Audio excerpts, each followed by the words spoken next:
Allez chin chin. Hello, j'espère que vous allez bien. Aujourd'hui on se retrouve pour une nouvelle vidéo qui, je vous l'espère, vous sera utile pour vos prochaines constructions, puisque comme vous l'avez vu dans le titre, on se retrouve pour discuter un petit peu conseils création au niveau de la construction. Et je vous en avais déjà parlé, comme je vous avais proposé le mois dernier un challenge construction, et que généralement en vidéo, quand on montre les rénovations, on ne montre que les meilleures, ou du moins celles qu'on préfère, et certaines personnes sont toujours un petit peu déçues parce qu'elles ne passent pas dans les vidéo. Donc cette vidéo est pour vous, cette vidéo est faite pour vous améliorer. Donc bien évidemment, petit disclaimer, les conseils que je vais vous proposer partent de mon point de vue, donc c'est à dire que c'est ce que je trouve esthétiquement plus joli à mes yeux, mais bien évidemment certaines personnes pourront être totalement en désaccord. Libre à vous, chacun pense ce qu'il veut. Donc encore une fois, les conseils que je vais vous donner ne vont pas forcément plaire à tout le monde. Enfin, je sais pas trop comment expliquer, mais il ne faut pas prendre ça comme une règle générale. Ce sont juste des petits conseils que j'essaye de vous donner, et on va pouvoir commencer parce que j'ai plein de choses à vous dire. Donc du coup on se retrouve directement sur un petit terrain que j'ai un petit peu préparé au préalable, et la première question que l'on va se poser, c'est quel style de maison est-ce qu'on veut faire. Et là parfois c'est un petit peu compliqué parce que parfois on fait toujours le même style, donc on en a un peu marre, on a envie de changer, on sait pas pour quel genre de style on veut aller, on a un petit peu parfois la page blanche. Le problème de la page blanche, on le résout avec Pinterest. Donc Pinterest, tout le monde y a accès et c'est vraiment une source d'inspiration incroyable parce que c'est là où on va pouvoir trouver plein de photos de styles de maisons différents. Donc on a le style moderne, on a le style cottage, on a le style coloré, on a le style japonais, le style manoir, le style grec, le style parisien, le style marocain. Enfin il y a vraiment plein de styles que vous pouvez retrouver, et que ce soit concernant l'extérieur de la maison ou l'intérieur de la maison. Et donc voilà, c'est vraiment une application, enfin un site que je vous conseille de consulter lorsque vous n'avez plus vraiment d'inspiration. Ça peut vraiment être utile et c'est gratuit. Ensuite du coup, quand on a notre idée, notre style de maison en tête, on va pouvoir choisir un terrain, et si possible, c'est ce que je vous conseille généralement, c'est de placer votre création, ou du moins de créer votre maison sur un terrain dans un monde qui va un petit peu avec la création. C'est-à-dire que par exemple quand j'avais fait la vidéo je reproduis une peinture et que la maison était un peu dans un style cottage un petit peu magique, et bien je l'avais placé à Glimmerbrook parce que c'était ce qui se mariait le mieux avec le style de la maison, puisque ce qu'il y aura autour va aussi permettre de vous inspirer. Vous pourrez piocher des idées dans les maisons alentours, dans l'univers du monde qui est très généralement vraiment spécifique au monde, et ça c'est hyper pratique. Donc ensuite, quand vous avez choisi votre style de maison, que vous avez choisi votre monde et que vous avez choisi le terrain sur lequel vous allez construire votre maison, ce que je vous conseille toujours en premier temps, c'est de regarder si on fait sauvegarder ma bibliothèque. Là on va pouvoir voir que par exemple le terrain est dans ce sens là, alors que si j'avais dû faire une construction, je l'aurais faite par exemple dans ce sens là et j'aurais mis la porte d'entrée de ce côté là. Sauf que finalement j'aurais fait toute ma construction, après j'aurais voulu la mettre dans la galerie, et ça c'est quelque chose qui est hyper important quand vous participez à des challenges, c'est voir à quoi ressemble la maison sur les photos, puisque en tant que youtubeur on n'a pas le temps de télécharger toutes les maisons, c'est pas possible. Du coup on se fie énormément aux photos que l'on voit depuis la galerie, et là par exemple si j'avais fait toute ma maison depuis ce point de vue là, bah ça aurait rendu extrêmement moche. Si par exemple j'avais mis des arbres là, on n'aurait plus rien vu. Donc c'est pour ça que c'est assez important de toujours checker le sauvegarder dans ma galerie, puisque dans les concours on se fie essentiellement aux images qu'on voit dans la galerie. J'espère que j'aurais été assez claire. Ensuite on va pouvoir entrer dans le vif du sujet, puisque on va passer un petit peu à la construction, donc à la forme de la maison. Donc généralement, quel que soit le style de la maison, je viens faire une sorte de petite boîte comme ça. Après par exemple je vais mettre un carreau ici, et ensuite de ce côté là je vais rajouter une sorte de renfoncement. Donc pour ce qui est de l'extérieur, généralement j'aime bien garder la grille activée, puisque comme ça je peux voir à peu près le nombre de carreaux, par exemple là pour faire une pièce, là ici, etc. Et après pour l'intérieur, généralement je préfère l'enlever. Ensuite par exemple si on veut passer à l'étage, généralement ce que j'aime faire dans tous les styles que ce soit, et je sais que Désirée nous dira que ce n'est pas possible de le faire dans la vraie vie, mais j'aime le faire dans les Sims, c'est de toujours laisser un carreau d'écart entre l'étage inférieur et l'étage supérieur, puisque comme ça par exemple je vais pouvoir mettre un toit comme ça. Donc on va faire un truc vraiment très vite fait, je vais le dupliquer pour le le mettre aussi au-dessus. Et là vous voyez déjà que ça a déjà un certain style, on voit à peu près là où on va. Donc si par exemple on veut seulement faire un toit en demi-mur, ça marche aussi très bien. Donc pour tout ce qui est toit, je vais vous conseiller d'aller regarder les vidéos de Belle Pinte. Elle en a aussi fait une aussi sur les jardins il me semble, donc je vous mettrai le lien en description. Elle est super bien, elle est très complète, je n'ai pas grand chose à rajouter. Donc si jamais vous voulez améliorer vos toits, je sais que Belle Pinte avait déjà fait une vidéo là-dessus. Donc pour retourner à la formation de nos pièces, généralement je conseille de faire les pièces les plus petites possibles. Ça ne sert à rien de faire des grandes maisons. C'est généralement le cas avec les maisons jeux de base, enfin les maisons que Maxis nous propose ou que les Sims nous proposent quand on télécharge un monde et qu'il y a déjà des maisons qui sont construites. Généralement les maisons, les pièces de la maison sont super grandes et il y a généralement pas beaucoup de meubles, donc ça rend vraiment super moche. Vraiment ça ne sert à rien d'avoir des pièces hyper grandes si vous ne pouvez pas les meubler en adéquation. Après parfois des pièces super grandes et super vides, c'est aussi l'effet voulu. Donc c'est par exemple ce que a fait Enes quand elle a reproduit la maison du film Parasite, et c'était une sorte de grande pièce vraiment vide, mais c'était l'effet recherché, donc là ça marche. Mais sinon en l'occurrence je conseillerais d'éviter les pièces super grandes. Donc du coup pour revenir, je vous dis, cette vidéo n'aura ni queue ni tête, on va aller dans un petit peu tous les sens, mais du moment que je vous dis tous les conseils, on est bon. Donc ensuite pour les maisons, c'est hyper important de donner vraiment du volume un petit peu partout. Donc on ne veut pas juste une grosse boîte et ensuite on fait une deuxième boîte comme ça et au-dessus on vient faire une boîte comme ça. Non, il faut des petits trucs genre comme ça. Bon, c'est à titre d'exemple. Là en l'occurrence c'est moche, mais par exemple il faut toujours essayer par exemple de faire 2 carreaux sur le côté comme ça pour ce qui pourrait être la cheminée, ou juste pour rajouter encore une fois du volume. C'est ce qu'on va rechercher, du volume. Donc par exemple voilà, là on va avoir un trou et c'est pas grave, on va venir utiliser au maximum tous les outils qui nous sont proposés. Donc par exemple on pourrait mettre un poteau et ensuite on pourrait mettre par exemple ces tympans là. Donc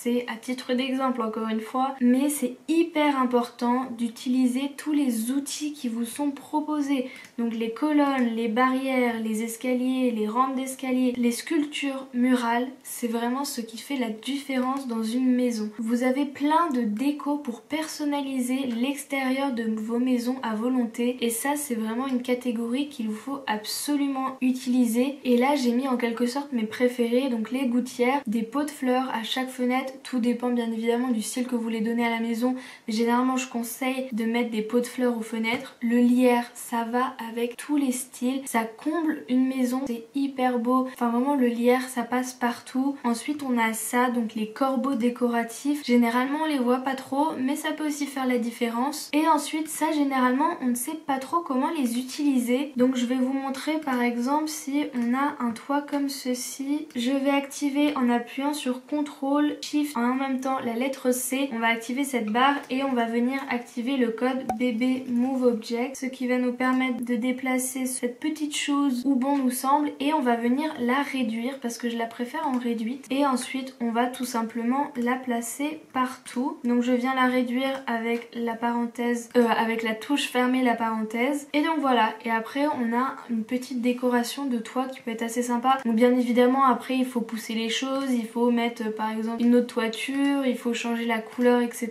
Mais c'est juste pour vous dire que ce genre de petits détails, ça fait vraiment la différence, ça donne vie à votre maison. Donc il ne faut pas hésiter à utiliser les sculptures de toit et les sculptures murales. Et ensuite, s'il y a bien une chose aussi qui pour moi est essentielle, ce sont tous ces barreaux. Donc ils viennent avec plusieurs packs. Celui-ci vient avec vie citadine, celui-ci avec écologie, celui-ci aussi, et celui-ci avec jour de gloire il me semble, je sais plus, je connais plus l'icône. Et celui-ci est une barrière qui vient aussi avec le pack écologie, et honnêtement je l'utilise partout parce que ça rend vraiment hyper bien. Ça va vraiment permettre de donner du volume à votre maison, mais du volume dans le sens où c'est pas juste une boîte tout droite, ça va vraiment donner de la personnalité à votre maison et c'est vraiment ce qu'on recherche. Donc par exemple on va pouvoir faire ça. Ensuite ici on va faire une sorte de toit en demi-mur. On va venir continuer ici. Ici on va venir refermer. On va enlever le le poteau. Et on pourrait aussi par exemple rajouter un petit peu de barrière ici. Ici on va reculer d'un pour mettre par exemple ici un poteau. On va faire aussi un toit, un demi-mur.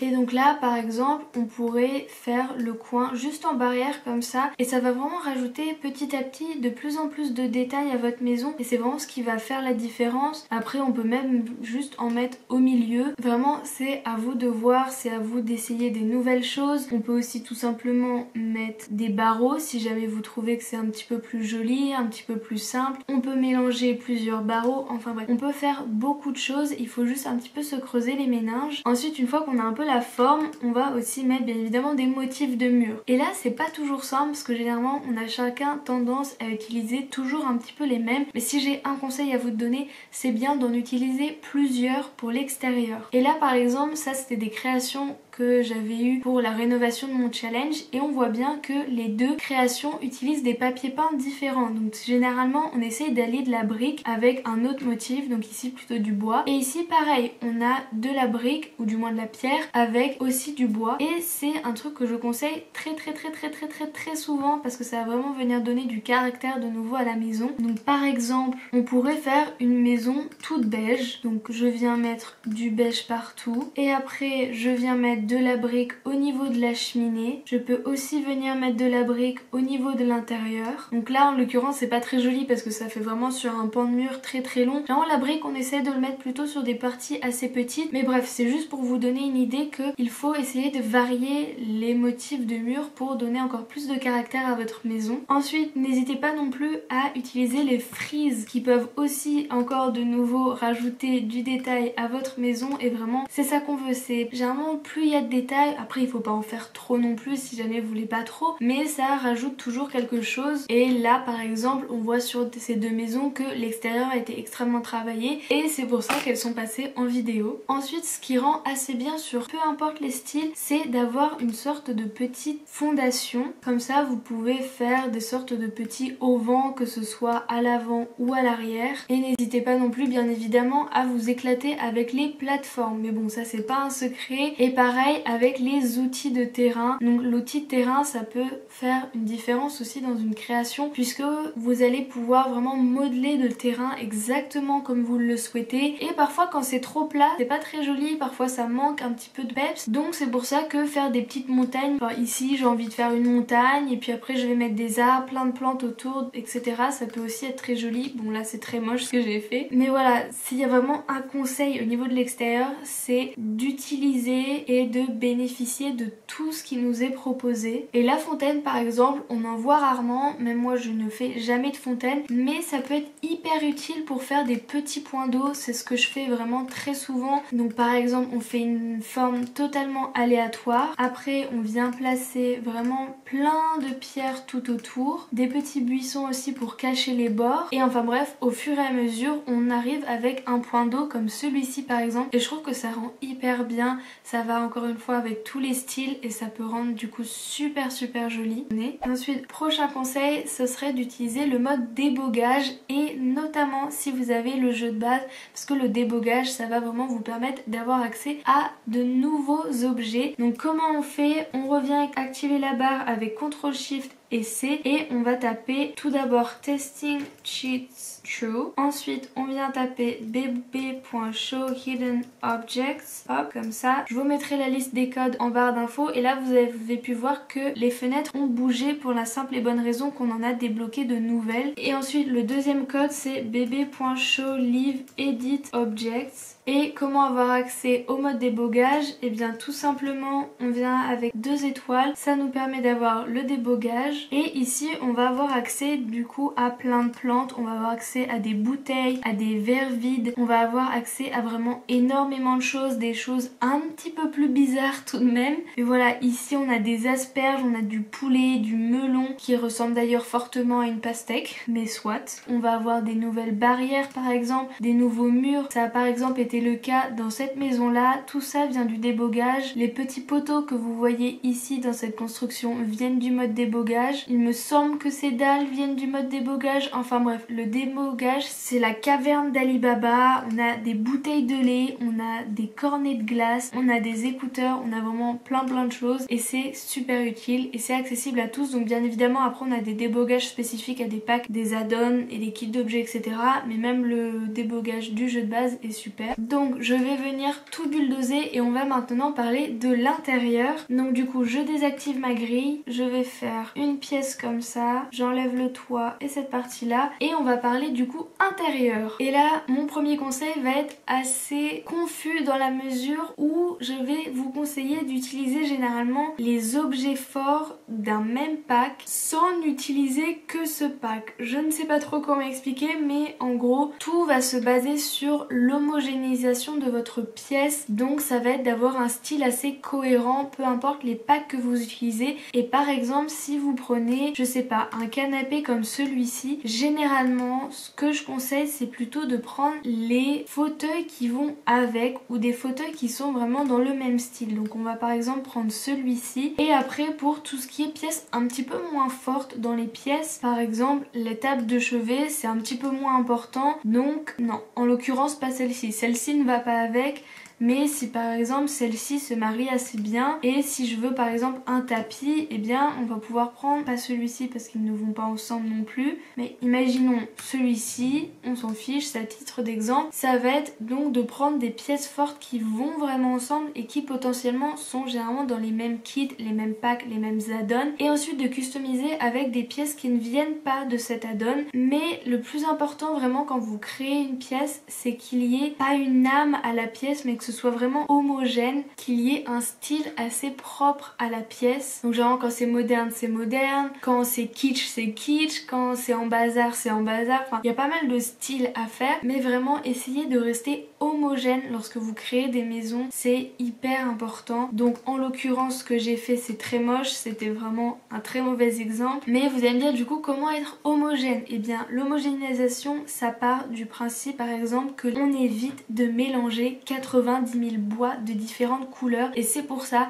qu'utiliser des pièces fortes de même pack c'est important parce que généralement dans un même pack ils vont utiliser toujours les mêmes couleurs de bois. Donc du coup là je vous ai créé un petit peu à titre d'exemple deux pièces, donc l'une où le bois est assez homogénéisé, on essaie de garder du bois assez clair et ensuite une autre où on a du bois foncé assez froid pour les chaises, du bois clair assez froid pour la table, du bois clair assez chaud pour la commode, du bois foncé assez chaud pour la lampe, pour les tableaux et pour le sol et pour le revêtement de mur pardon. Ensuite on a un autre bois pour le sol et vous voyez que, enfin même moi quand je regarde ça ne me choque pas mais c'est juste que c'est quand même beaucoup plus harmonieux de ce côté là que de ce côté là. Et par exemple il suffit que je change cette lampe de cette couleur là, ensuite on va par exemple changer la commode dans cette couleur ci, on peut mettre le mur en blanc, bon on s'en fiche un petit peu du mur mais on va aussi foncer un petit peu cette table et par exemple tout d'un coup ça rend quand même un petit peu mieux je trouve, bon sauf pour les tableaux je sais pas pourquoi j'aime pas du tout mais voilà il faut rappeler généralement le même bois c'est hyper important. Ensuite on l'a vu avec la lampe c'est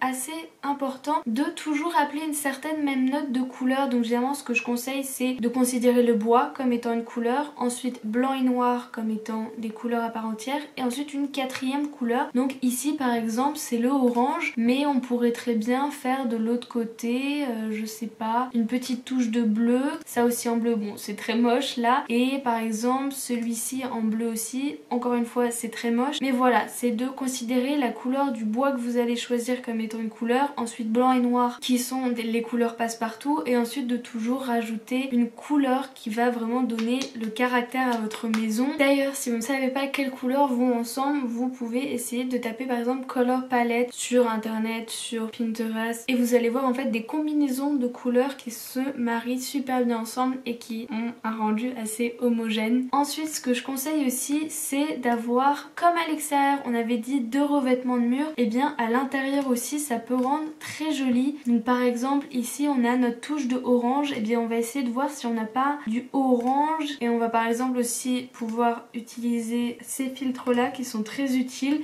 Mais par exemple on peut, voilà, comme ici, faire un mur d'une certaine couleur, ou même comme ça par exemple. C'est très moche mais c'est juste pour vous montrer que n'hésitez pas à utiliser plusieurs revêtements de murs par pièce. Je conseillerais de se limiter quand même à 2, mais ça peut être super joli, ça peut rajouter du cachet à votre maison. Ou par exemple la brique, ça passe partout aussi, donc après on peut en mettre par exemple comme ceci, mais la brique c'est aussi ce que je conseille énormément dans les cuisines, ça rend super bien. Ensuite, outil que vous pouvez aussi utiliser, que je vous conseille d'utiliser, c'est la galerie. Pourquoi? Tout simplement parce que vous allez par exemple taper le mot painting et vous allez pouvoir télécharger énormément de tableaux qui ne sont pas disponibles dans le jeu mais qui sont disponibles dans la galerie, et il y en a vraiment pour tous les styles. Par exemple, ceux-là sont les tableaux que j'ai téléchargés et ils sont tous créés par Fruit Loops 40, donc elle fait des super beaux tableaux. Et si on veut par exemple télécharger celui-ci, on va le placer sur le terrain, donc comme ceci, et on va par exemple le placer ici. Alors il est un petit peu gros, du coup on va le réduire, mais j'aimerais bien qu'il ait un cadre. Donc comment on va faire? Eh bien on va tout simplement prendre un tableau que l'on a pour le coup dans notre jeu à nous et on va voir par exemple ce qui correspond. Donc par exemple si je prends celui-ci, eh bien je vais pouvoir l'encadrer. Après par exemple on va dire oh en fait j'aime pas le cadre, donc on va en prendre un autre. Donc celui-ci par exemple n'a pas la bonne forme, mais je pourrais prendre par exemple celui-ci et je viens par exemple en coller 2, pourquoi pas même. Ça rend pas bien, en plus ça bug, donc ne suivez pas ce conseil là. Et astuce un petit peu similaire, ça va être par exemple de prendre une cheminée. On va prendre par exemple celle-ci, on va venir prendre donc soit ce tableau là qui marche très bien, soit celui-ci qui vient avec le jeu de base, et par dessus en quelque sorte on va venir prendre le miroir qui vient aussi avec le jeu de base et on va le placer ici. Donc en l'occurrence ce tableau là marche un petit peu mieux si on le réduit, et voilà, on va avoir une cheminée un petit peu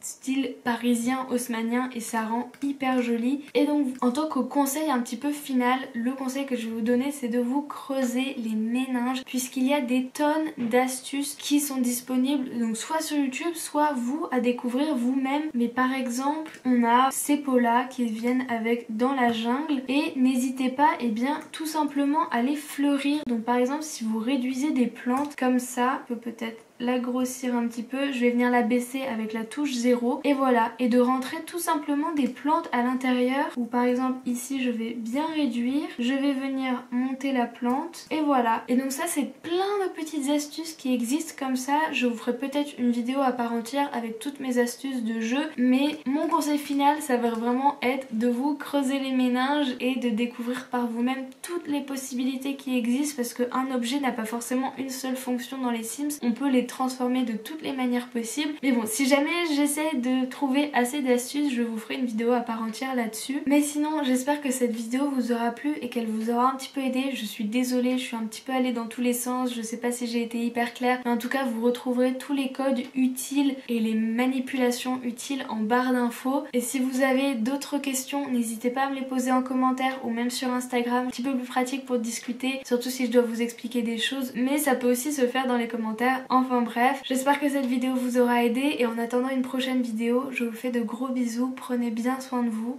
Bisous!